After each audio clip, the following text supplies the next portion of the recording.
اعوذ بالله من الشیطان الرجیم بسم الله الرحمن الرحیم. ګرانو محترمو خویندو رونو کشرانو مشرانو السلام علیکم ورحمت الله وبرکاتو. امید دی چې څومره زمونږ اخواګه اوریدونکو دي د صحت په جامه باندې به پټ وي.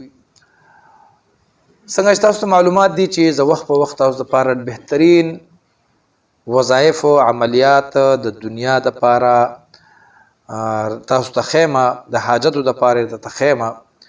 نو نن یو عمل مې دل راوړی دی او هغه برته خیمه او دینه پس مسلسل یو څو اعمال به داسې چې د آخرت غم به م کوو، ځکه چې الله رب العزت مونږ چې د دنیا کې پیدا کړي او د دنیا ته رالیږلي یو، نو صرف د پیسې دپاره او دا نشه چې یا الله دا راکه یا الله دا راکه یا الله دا راکه، د آخرت غم به کوو. د هغه غم زیات ځکه پکار دی چې د هلته بیا مرګ نشته، هلته هغه ځای نه به بلې دنیا ته نه ځو. نو زه درته یو ډېر بهترین یو عمل تاسو ته ښیمه او دا عمل داسې بهترین عمل دی چې دا عمل دغه کلمات چا د اذان او د مانځه په منځ کې 3 ځل ویل، نو الله رب العزت به وله 4 انعامات ورکوي. څومره زموږ خویندې وروڼه دي که دا زنانه جومات ته مانځله نه ځي که نه، نو چې دوی اذان واوري دا دعا یادې کوي. خلکو ډېرې اوږدې اوږدې قصې یادې کړي دي او غزلې یادې کړي او سندرې یادېږي او پردی د غیبت قصې یادېږي، نو دا یو څو کلمات هم یادېږي. نو الله رب العزت په هغه باندې 4 نعمتونه انعامات به پې کوي. د اذان او اقامت په منځ کې لکه اذان ختم شو د هغې نه پس د اذان خپله دعا ده او د هغې نه پس دا کلمات اللهم انی اسألک العفو والعافیة فی الدنیا والآخرة. حضور اسلام فرمایي چا چې د اذان او د اقامت په منځ کې دا دعا 3 ځل ویله نو الله به والله 4 انعامات ورکوي.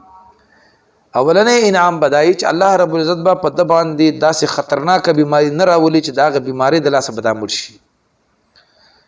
مطلب دا دی چې داسې مهلکه بیماری الله دې څومره چې مریضان دي الله دې هغوی له شفا ورکړي او چې کوم صحتمند دي الله دې د مرضونو نه وساتي. دا به لکه اوس نن سبا کینسر بیماری راوتې ده، تلیسیمیا ده، ګردې فیل کېدلې، د زړه مسلې دي، سړي ته هېڅ پته نه لګېږي چې زه به کله بس زما نه به ساه وځي. نو الله رب العزت به د دې دعا په برکت باندې د داسې بیمارۍ نه ساتي. یو انعام شو. دویم چې کوم دی الله رب العزت به دا انسان د تنهایۍ د ګناه نه، لکه په تنهایۍ کې سړی چې ځان له کومه ګناه کوي، بدکاري کوي، غلا کوي، شرابخوري کوي، داسې څومره ګناهونه سړی خلک د انسانانو نه پټ کوي، نو الله رب العزت به د دې دعا په برکت باندې د هغه ګناه نه په خپل کرم باندې په خپل رحمت باندې به الله بچ کوي. او دریم انعام به الله دا کوي په دنیا کې چې د به واسطه د ظالمانو خلکو سره نه راځي. لکه ظالم خلکو سره به د تعلق نه جوړېږي، الله به د ظالمانو نه لرې ساتي، یعنی ظالم د ظلم نه به یې لرې ساتي. او 4م انعام دا دی چې الله رب العزت به د لار په دنیا کې روزي چې کومه ده دا ډېره په اسانتیا ورکوي. مطلب دا دی چې محنت به کم محنت کوي او روزي به پراخه روزي به وي، دا به چرته هم چاته نه محتاجېږي. په کم محنت به الله رب العزت دته ډېر عوض ورکوي.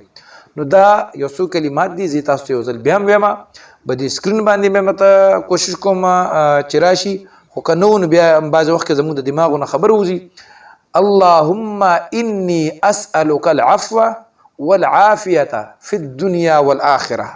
بهترین دومره ښایسته کلمات دي چې 3 ځلې وی نو په 3 ځلو باندې 1 منټ په ایله لګي یا په ونه لګي، 1.5 سکنډ په لګي. او انعامونه څومره دي چې هغه بس تاسو سوچ وکئ نو چې الله رب العزت 4 انعامونه در باندې داسې انعامونه را کوي چې که خدای مکه بیماري ورته ولګېده چې د دنیا دا ټول که د دنیا بادشاه وي وا ټولې پیسې په ځان لګې خو د ګردو د بیمارۍ نه به خلاص نشي، د زړه بیمارۍ نه به خلاص نشي. او الله رب العزت به د دې صرف یو 3 ځل دا کلمات په ویلو باندې به د الله د داسې مرضونو نه، د ظالمانو ظلم نه، د تنهایۍ د ګناه نه او د ډېر سخت محنت د رزق نه، لیکن په لږ محنت به ورته ډېر رزق میلاویږي. الله به راباندې د خپل رزق دروازې کولاوي. ما په خپلو دعاګانو کې یاد ساتئ. انشاءالله بیا که ژوند وفا وکړه ستاسو په خدمت کې به حاضرېږم. تر هغې پورې اجازت غواړم. د الله په امان.